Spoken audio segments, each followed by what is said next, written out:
Hey, welcome to Soul Awareness with Constance Messmer. I'm really excited that you're here. Last week, I started getting into the ways that we receive and perceive psychic information, the soul's awareness. I began with clairsentiment, and today I'm going to get into clairsensation.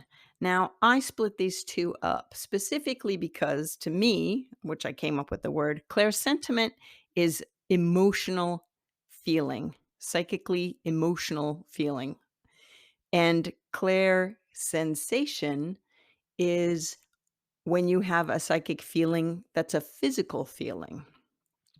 One is emotional, obviously, is an internal feeling, and then and then physical feeling is an external feeling, like on your skin or goosebumps, stuff like that. I'm going to get into that, but I just wanted you to know that I differentiate because I'm a I'm a dweeb, I'm a nerd, and I'm proud of it. I'm just really all about the way we can get psychic information. I'm like using a fine tooth comb, right? A lot of people, when you go on the web, they lump it all together in clairsentience, and I don't like that. I don't like that. I wanna know, did you feel it physically or did you feel it emotionally? So, I'm really excited that you're joining me today, and always, always, thanks for tuning in. So, just to refresh your memory, last time we met, I talked about clairsentiment. It's psychic feeling on an emotional level. So, it's usually on an internal level, right? Emotions happen internally. You feel elated or happy or sad or creeped out, just like, ugh, they left me feeling yucky inside. All of these emotions that you can feel on the inside are helpful when you're doing any soulful communication, whether your intention is to tune in and talk to someone on the other side, or get messages from God, or try to kind of consider your Akashic records or your future choices, or when you're walking into a room that you've never been in before, or down a dark alley that you're like, should I be here? And you don't let the kind of ideas in your mind in your head run the show, but you really use the resources of your emotional space, internal emotional space, to help guide you in regards to whether or not the connection is one you want to stay with, the home is the one you want to buy, the job is the one you wanna keep, the relationship is one that you wanna maintain, and so on. This is where psychic feeling on an emotional level will help you. So I'm glad that you, hopefully took the time between the last session and now to work with that, to kind of explore it, to pay attention to your internal emotional state when you were setting out to explore a feeling, an emotional feeling that you might be getting from another person or a space or, a choice in your life. And I'm really glad you joined me back this week as we take our next look at the next ability, which is clairsensation, psychic feeling on a physical level. So, clairsensation is again your ability to feel something physically on a psychic level. The information comes at you with no external uh, force. Someone's not touching your hand or blowing at your face. It's on an energetic level in a metaphysical way, right? So I just want to remind you, like I said last time we were together, you're going to use clear sensation as well as clear sentiment as your foundational backup to all the psychic work that you do in your life and in your work. And again, the word psychic is soul. So you're going to use it as backup to every soulful experience that you endeavor to have and want to build at having, right? So you're going to ask on another level, how does this physically feel when I'm in this space? Much like the emotional, how do I feel emotionally? You're looking, this one though is a physical feeling, whether there's warmth, whether you're feeling goosebumps, whether a room or a connection is feeling cold. All of those things can happen as a physical sensation on the body with no um, obvious external uh, experience that's making it happen. Can you tell my brain is like in this little fog? I think spirit wants to channel through me, but I'm just going to be like, can you just wait? So I don't know if you've heard of it before, but psychometry, the psychometry is related to clair sensation that I'm talking about. It's an act of touch that gives the information. And so what psychometry is if maybe you have maybe you want to do this with friends. Look at me started with a little homework now, a little fun thing where you want to borrow their, grandmother's ring or whatever. Hold on to an object in your hand, um, or a friend's book or something, a beloved diary, whatever it is. Hold on to something in your own hand without knowing any information about the person that owned it initially, and see the impressions that you get, see the feelings that you get. It, but what happens is it's a physical connection to the object that is going to, in a way, translate the information to you. Now, you have to wonder, like, how does that even happen? Do you know it's because you've set the intention. You're like, tell me more about this. So on a soul level, you're saying you're commanding your soul to tell you more about this object. And so oftentimes I've taught my in-person psychic development classes this as just a fun way to start the session, to just kind of help me see where people are at without me psychically looking in their field to analyze where they're at. This will quickly convey whether they see their information, hear their information, feel their information, how they get their information. But often I will also ask them, how does your body feel when you're holding this? Do you have any subtle sensations? Like, does it give you goosebumps? Is it, do you get a cold sensation? What's happening? You've also heard me talk about scanning chakras. When you're scanning chakras, have you heard me talk about scanning chakras? Listen, this you can play at home too. Look on the internet about chakras. There are energy centers throughout the body, and there's major chakras and minor chakras in the body, and they sit over organs significantly. And chakra just means spinning wheel, right? It means wheel. So they're vortexes of energy. No lie, right?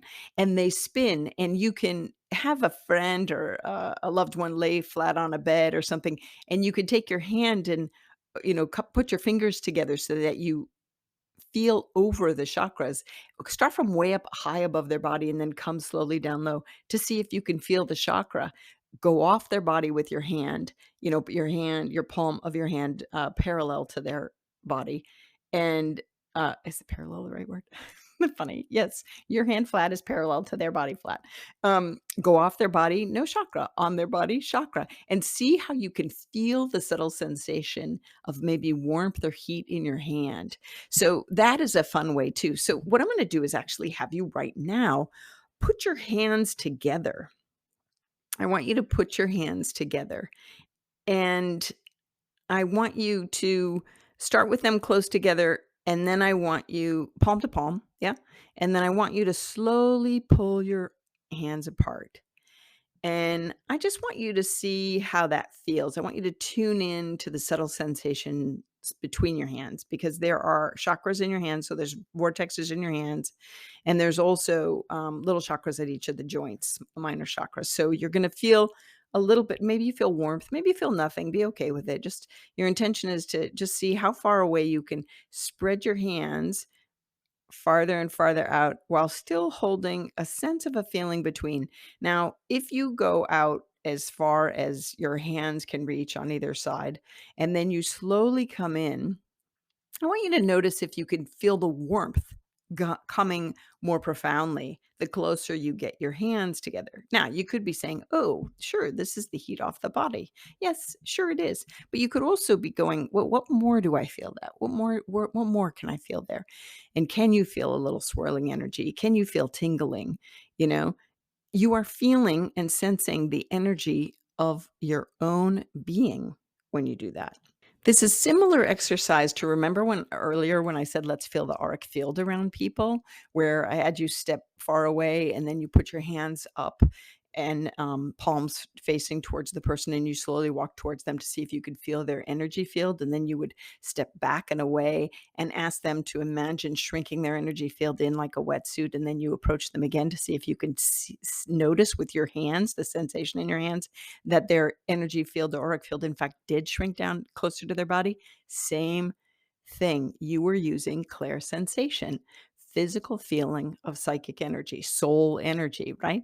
And so this is just really fun stuff. Now, why is it so fun for me in regards to using it in my life? Well, because there are literally times when I'm walking around and I'm also tuning into what's the energy. Also, get this, this is the energy of a room or the energy of a person. But get this is really fun. Okay. One time I went to the library. This was way back when they had card catalogs, and I had no idea. I just did not want to go through, shuffle through the card catalog to look for the book.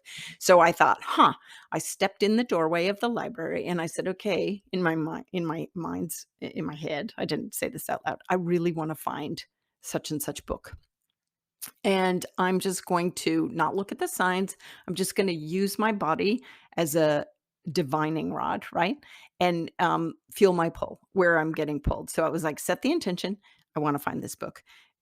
I can't remember the name of the book. Don't I wish I could? Closed my eyes, set that intention, open my eyes, and notice the first way my body wanted to turn. It wanted to turn left. I was like, okay, I'm going to turn left.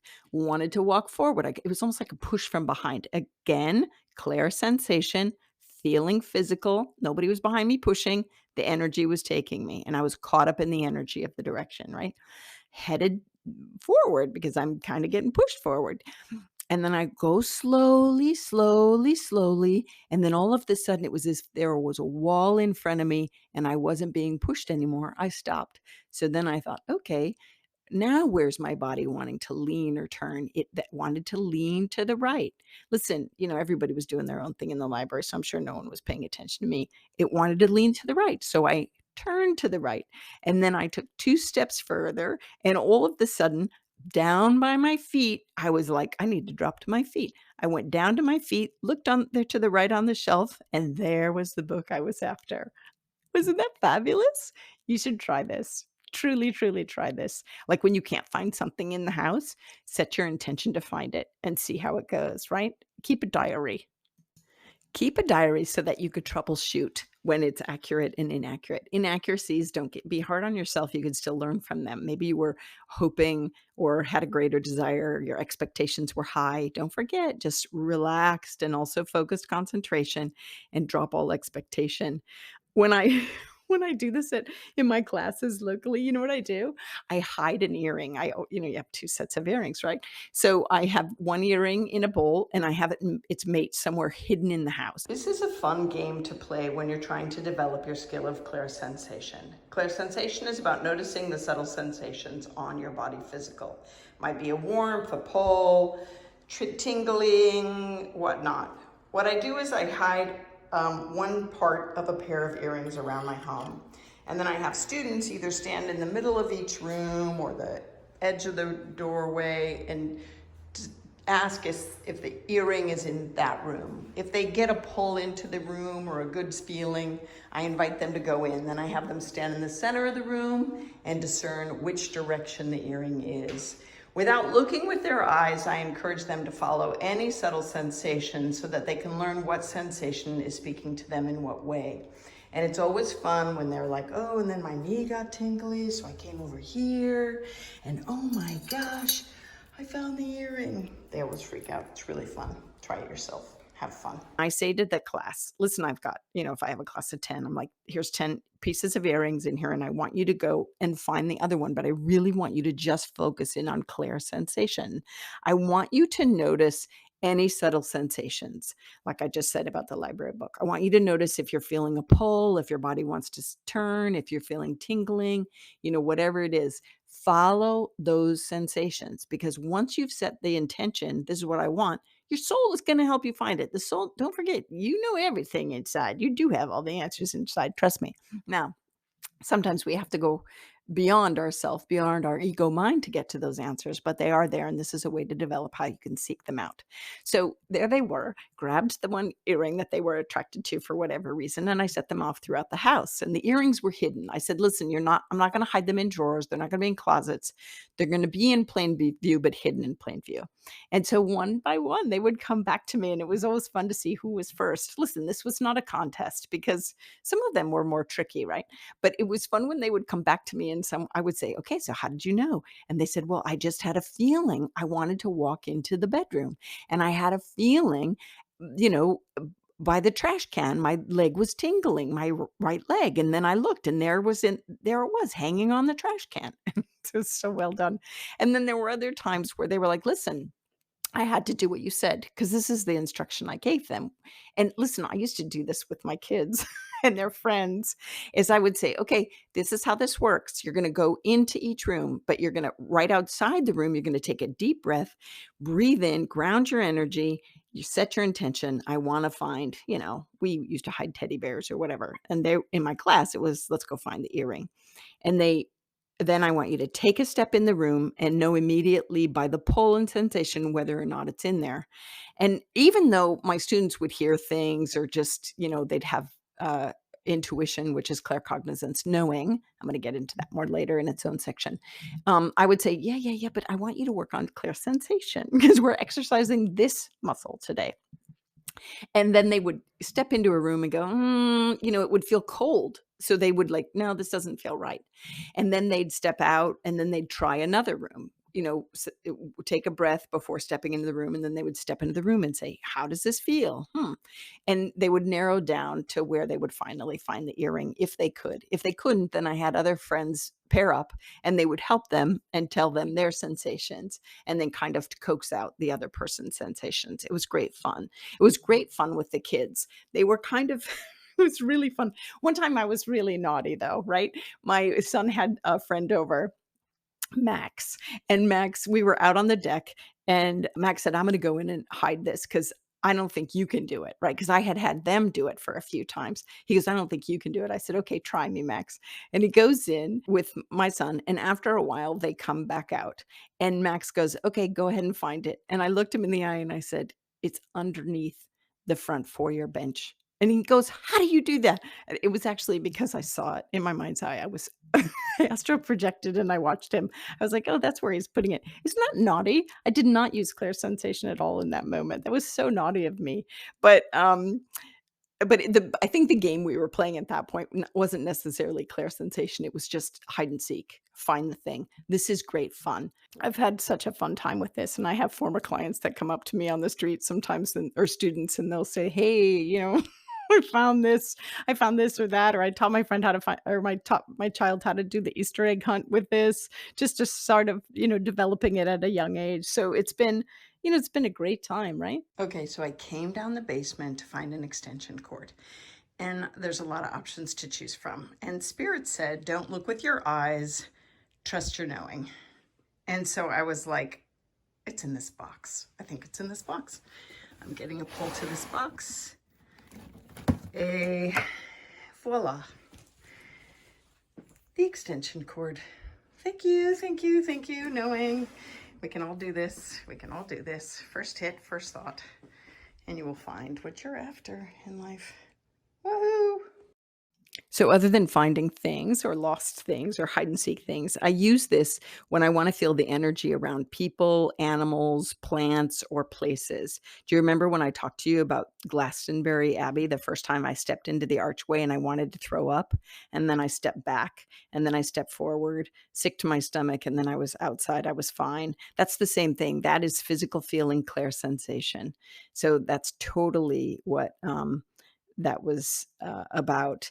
It was also, it's the same psychic center, the same soul awareness that you use. Remember when I told you to go into the grocery store or go into the store and see if a product is good for you by holding it up to your, 3rd chakra, your solar plexus, personal power, self-esteem, who you are, what you came to do, your, that's a real powerful chakra, or a place of feeling because it's over the internal organs and digestive organs.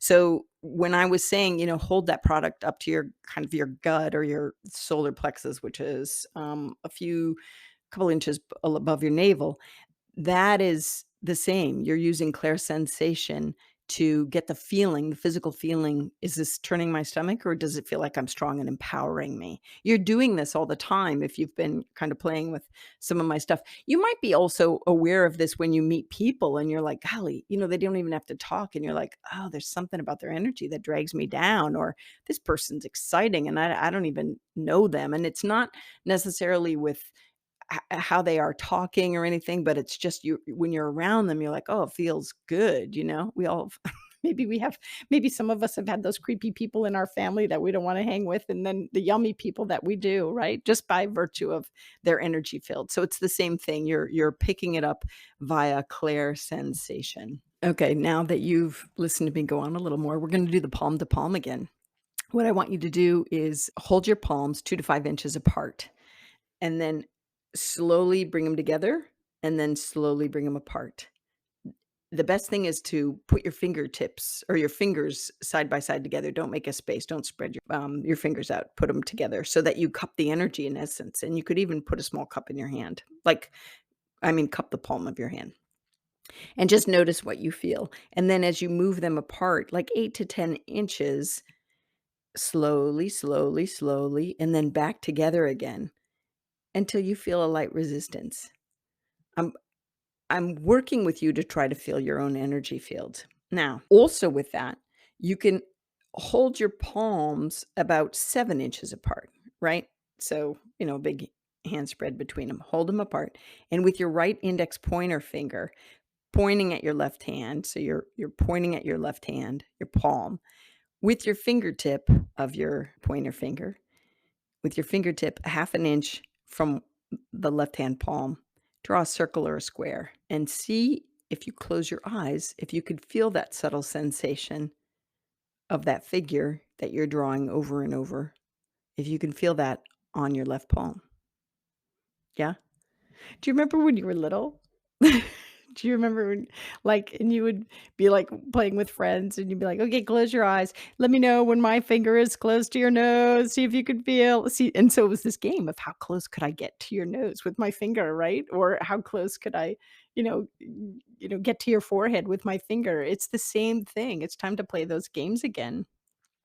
And it really is about focusing and feeling your body, right? Feeling your body and the energy effect of others' presence on your body. Now, why is this so important? Well, it's very important in many ways and many reasons. It's very handy to use for when you're making choices or being in spaces that you've never been before. But it's really important for people that are empathic when they are picking up other people's energy fields, and it helps them to know whether or not they want to be approached or approach another, especially when they're so susceptible to gathering up that other person's energy and carting it off because they're God's little vacuum cleaners. And they disperse and dispel negative energy and transmute it even without their knowing. So it's really important, if you recognize that you pick up and are affected by other people's energy, that you learn to take care of your energy field.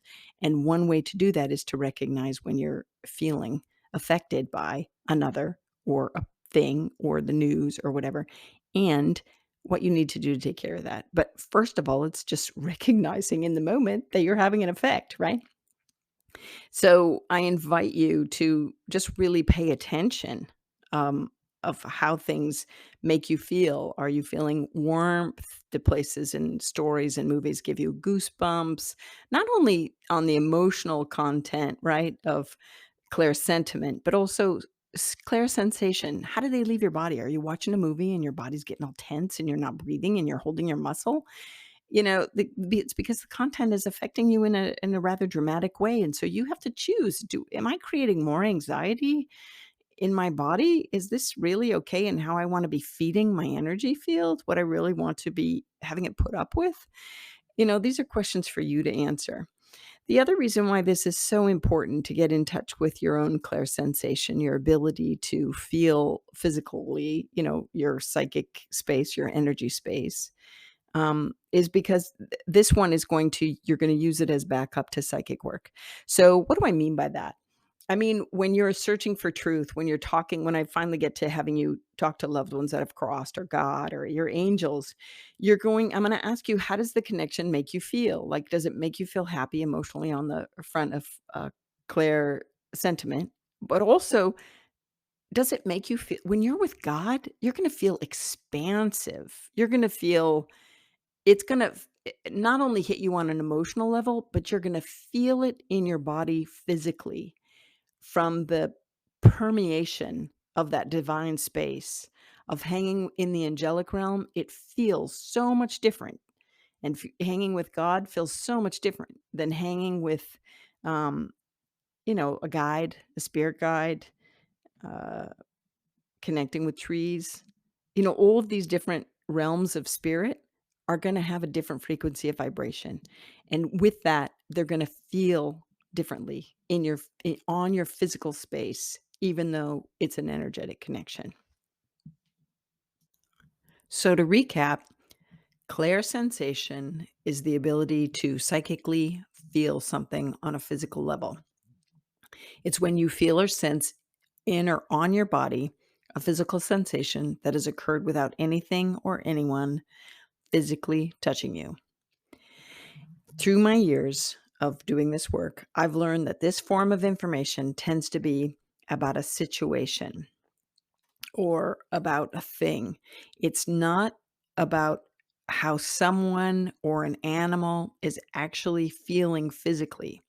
Because once you try to tune in to actually feel in your body how they are feeling in their body, you are having another experience altogether, which I call a shared sensory experience, or you are making an empathic connection. I'm going to get into more on those later. I just wanted to split hairs and differentiate how this goes. So, a lot of the sensations that you're going to feel in clair sensation are different for each people. Some people get an uplifted feeling in their body. Maybe their heart feels warm, or they get goosebumps, or they have a good feeling in their gut. All these sensations may be telling them that a decision is good, that they can trust someone, that they are headed in the right direction, or the information they're sharing is right, whether they're trying to get information from the higher realms for themselves or others. Some people also actually feel a physical pull or a push that comes out of nowhere, encouraging them to do something or go in a certain direction. So these are, just highlighting some of the ways, and I want you to discover for yourself your relationship with this form of soul awareness called clairsensation, otherwise known as psychic feeling on a physical level. So your homework is this: grab a friend or family member, and I want you to do the hide and seek game. It's really fun. I'm telling you, it's so fun. So I want you to, do this back and forth. The more the merrier in my world. So have your friend or family hide something in another room. Maybe just start in one room, right? Maybe don't take on the whole house or the apartment or the condo or the space. Just maybe one room, and then when you head into that room, don't use your eyes to look for it. That is like spirit. When we when spirit promises us little presents and surprises, we can't look for our eyes. They'll just hold off and it won't show up till later. Remember that when I talk about mediumship and talking to loved ones that have crossed. So anyway, don't use your eyes to look around for the item. Instead, stand outside of the room or the space, stand outside of the room, take a centering breath, breathe in and exhale, and then set your intention. Your intention's already set because you're, what else are you doing this for? You're going to go to find that thing, whatever it is you're hiding. And then step inside the room. And you can ask in your mind, is it here? Is it in here? Or where is it in here? So you can direct the response, right? You can pose a question to your soul. Is it here? and then focus on the sensation, the physical sensation that hits your body. It might pull you over or it might be that game Hot and Cold. Do you remember Hot and Cold when we were little? Where, like, you're like, the closer you get to it, you get hotter. This is why I'm saying keep a diary or notebook to journal down how the sensations reveal it to you, because everybody's different. I just wanna let you know. I remember there were some people that were having a magnet pull in the exact opposite direction that it was, and I was like, "Huh, that's fascinating." Um, so maybe you go to the center of the room and then you turn to each side to segment, take segments of the room itself. So, and then you'll know which area you need to go look for. So when the people uh, were being pulled in the complete opposite direction, I sat with them and I said, okay, listen, what I want you to do is close your eyes, put your hands on your heart, and I'm going to ask you a question and you tell me the first thing that you get. And I said to them with their hands on their heart and their eyes closed, because with their eyes closed, they could focus in on the feeling or the answer, right? They weren't eyes open, having the whole world play out before them and everything. They were focused inward on their truth. And I would ask them, what are you afraid of? Now, they would usually get an answer lickety split. They always got an answer lickety split. Um, and it was often of I'm afraid of my own power, or I'm afraid I can't do this, or I'm afraid if I was really good, what would that mean? It brings into question every decision you make then. Brings into question perhaps you do things for others and you don't do things for yourself. It brings into question whether you take the easy way out or the easy road, or maybe you know what you should be doing or where you should be headed, but you're angry or confused and you don't go that way. And your soul's crying, saying, come on, man. If you just go this way, it'll work out. Trust. Anyway, there's my philosophical bent on this game. But I want you to try it this week in any form. Try it every day, especially if you've lost something in the house. Next time you've lost something, put this out there. I used to do this also too with people to say, okay, let's draw a quick map of the house, um, and let's use our hands on a big piece of paper, like just a quick map, and then use our hands to scan the map to ask the question, where is the object? And see if your hand would get hot over a specific drawing or layout of the room. And then also know whether or not it's there at all. Listen, I don't do missing kids or missing animals. On the rare occasion I've been directed to a missing animal, but usually it was where they were before they got to where they were, and I just it's not my forte. I don't even wanna follow that trail anymore. I can get messages from them, but, sometimes they're not gonna be found, and I hate that information, right? But you could do this on a whole town probably, and I often wonder that's where that sentence started. I often wonder if people that do find animals or do find, kids or do find people that are lost, if this is one of the techniques they use to find them. Again, you can make a soulful connection and say, show me, what's around you. Let me see. You can see through their eyes, but you might also be pulled in a direction with a map. I can't imagine. There's a lot of ways, right? You just brace yourself for the ride. There's a lot of ways to find an answer. Remember, investigative reporting. I was really good at that. And I'm going to go to who do I need to get the answer and how do I need to get there? So try that this week. Try to find something or try to do the hide and seek and do it as often as you want. And notice the misses and the hits because both are important. And sit with yourself if you're getting a continual miss to say, what's coming up for me? Or why am I taking longer than I could? Or maybe clear sensation is not one of your strongest psychic muscles, right? Maybe feeling on a physical level is not really super strong for you. Maybe you're really strong at other muscles that we're going to work on. So be okay with that too. But I'm just giving you this option to exercise this psychic muscle this week. Okay, here's a little cool aside that I didn't know I was going to tell you, but then I decided to tell you. So one time I had gotten energetically slimed because of I don't know whether I can't recall if I was making a connection or walked into a space and got bombarded. I didn't need like a like an exorcism or anything, but I just felt that my energy field was murky and mucky. It just felt, not comfortable in my skin.